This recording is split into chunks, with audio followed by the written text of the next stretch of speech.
আসসালামু আলাইকুম। আশা করি সবাই ভালো আছেন। এটা দৌলতুল কুয়েত।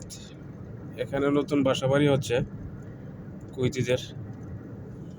এখানে প্রায় 10,000 বাড়ি হচ্ছে, রানিং কাজ চলতেছে। এই যে সূর্য মামা মাত্র উঠতেছে সকালবেলা।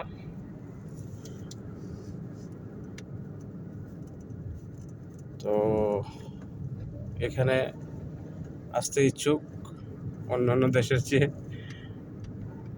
কুয়েত, দৌলতুল কুয়েত আসলে নামই কুয়েত। দৌলত অবশ্যই আছে, কিন্তু আসলে পরে মানুষ বুঝে বাবার যে কত কষ্ট সেটা বুঝে না, বুঝতেও চায় না। অনেক কষ্ট পাই প্রবাস জীবন, অনেক কষ্ট। আশা করি ভালো আছেন, ভালো থাকবেন।